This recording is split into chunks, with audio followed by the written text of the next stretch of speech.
Hey guys, today we're starting a new Sci-Fi Versus series where we take two science fiction series on a galactic scale and see how they get on. We're starting with one of my favourites, with the Reapers of the Effect universe looking to take over the Stargate Universe at the end of the television show. This idea has come about after been exploring both series and thinking about how such a scenario could take place. Obviously, before we begin, best talk about the big bad doing the invasion.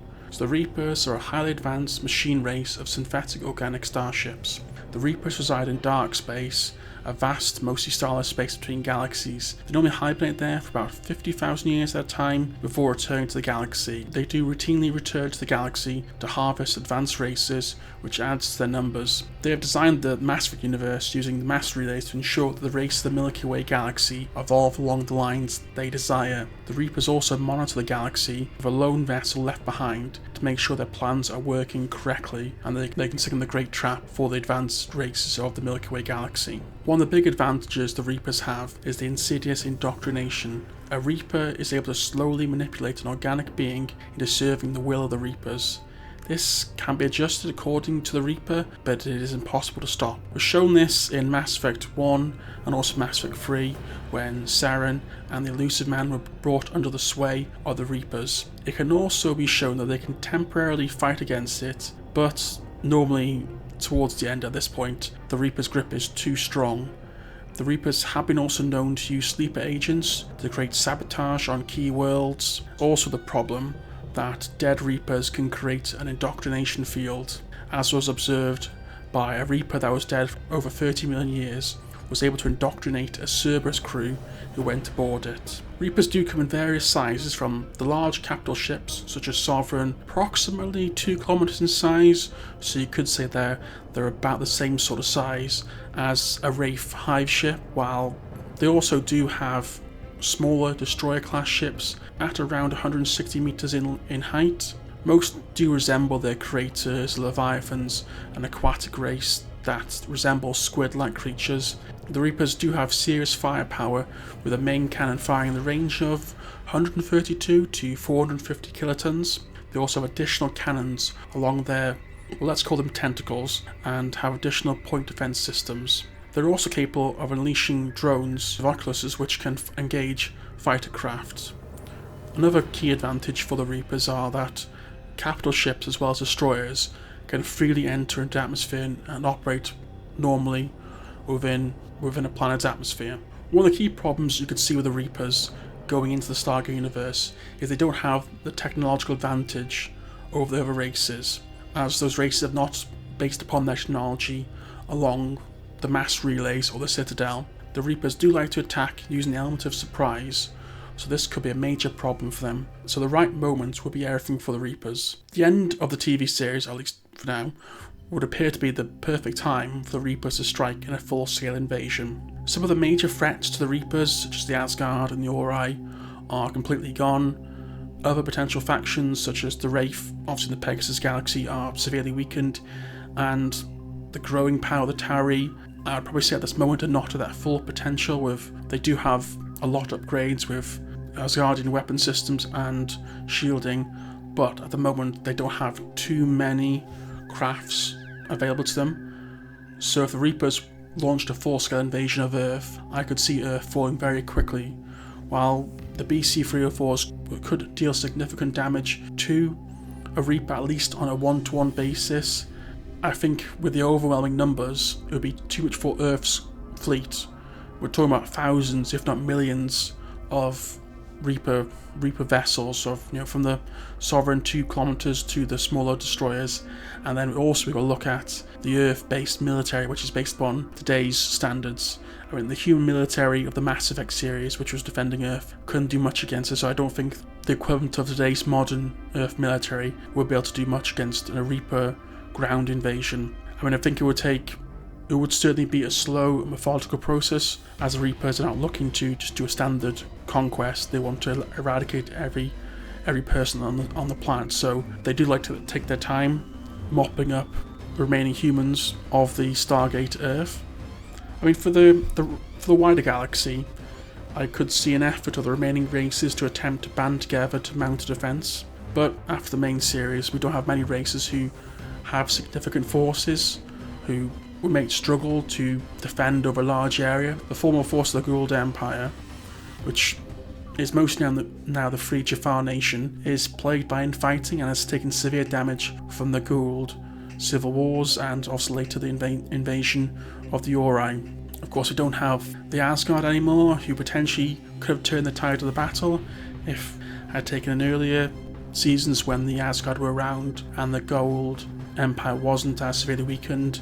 Potentially that would be a big problem that could be a big problem for the Reapers.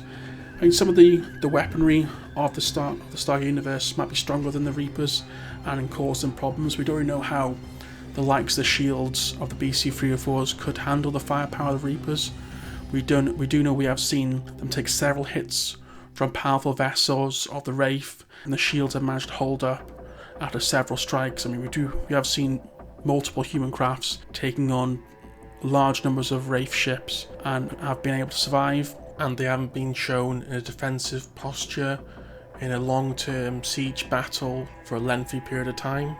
More like they take opportunities and strike, so if they perform hit and run tactics on the Reapers, that could cause problems for individual Reaper fleets.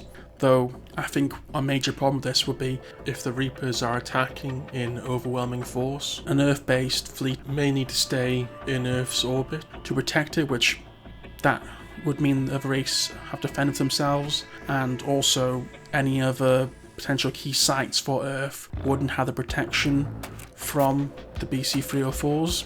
Another big advantage for the Stargate races would be the potential beaming of the nukes, which Daedalus did use against Wraith during the invasion of Atlantis. I could see this being an early problem for the Reapers, potentially storing plenty of Reapers in an initial strike, though we did see the Wraith develop a jamming method, which wouldn't surprise me if the Reapers were able to develop some sort of countermeasure after a short period of time. Of course, we do know that at this point it would only be the Tari would have this facility. The Jafar and other races wouldn't really have this unless, of course, the Tari were willing to cooperate and share this technology. Potentially happen with such a big threat.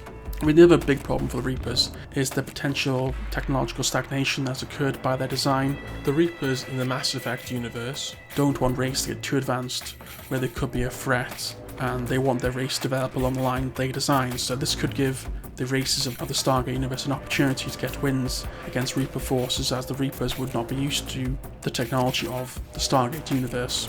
With a full-scale invasion, it might ultimately be too much a risk for the Reapers, but they generally don't use this tactic unless the normal method fails. They normally like to strike when the galactic setting is weak and politically fractured. The only reason they attacked in full force in the Mass Effect series is because of the signal from the Citadel and the Harvesters was interrupted and changed, so they couldn't quickly snip in and cut off the Citadel forces. Though one method I could see working for the Reapers is using indoctrination, as previously mentioned. I think maybe using it on the forces of the Free Jafar nation. They could potentially be the next big nation to emerge following the big power vacuum that has come about from the likes of the Asgard and the Goa'uld Empire collapsing, and there could be a rivalry brewing between them and the Tari, and I could see the Reapers working their way into the minds of the leadership, potentially causing a split between themselves and the Tari, and that's, potentially slipping this over into an actual war. The Reapers could potentially allow the Jafar nation to discover them as a derelict spacecraft. The Stargate Universe has had problems with AIs in the past with replicators in both the Milky Way and Pegasus galaxies. I don't think they'd want to reveal their true nature until the time was right, and I could see a full war underway, and then having observed the major players of the Milky Way galaxy, the Reapers could then strike. I think the Reapers would want to attack in high enough numbers to destroy the threats of the highly advanced BC-304s while they are engaged with the Jafar nation, and then attack their former allies. The Reapers are known to take their time with invasions. It did take centuries for the Reapers to finish off the Prophans, so I don't think they would mind waiting for the right time to strike, making sure that any traces of themselves and any other advanced races are gone by the time they finish their harvest. Having focused on events in the Milky Way galaxy, do I think the Reapers would then move upon the Wraith and other human forces in the Pegasus and other galaxies? I think they would actually not do this, which would be a major slip up by the Reapers. And of course, the Reapers are known to focus on one galaxy, well, as far as we know so far. This, I think, is a little bit dependent upon knowledge of the Pegasus galaxy falling into the reach of the Reapers. The Reapers have been known to do plenty of information gathering, as they use the Citadel as a means to gather data to make sure they know where all the planets and other hideouts are, so the Tower would need to ensure that they have covered their tracks, as I don't think the Jafar Nation and other potential major players in the Milky Way are fully aware of the status of the Pegasus galaxy. Obviously, though, if you know a bit better, maybe correct me in the comments. Potentially I could see that Stargate Command slipping away to the Pegasus galaxy, a later counterattack. An unlikely alliance with the Wraith has happened before, but I could see in this scenario the Wraith using this as an opportunity to crush the threat of the Tower and go back to their usual status quo as a dominant power within the Pegasus galaxy.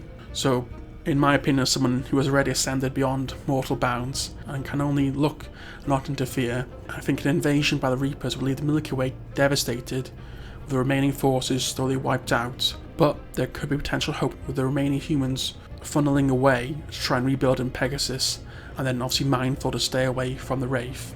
But of course, this is just my opinion. Let me know in the comments what you thought of this. Maybe you think the force of the Stargate Universe would blast by the Reaper threat and they'd have no problem, or if you think the Reapers, maybe they would turn their gaze upon the Wraith and start a second invasion of the Pegasus galaxy. I'd love to hear about it.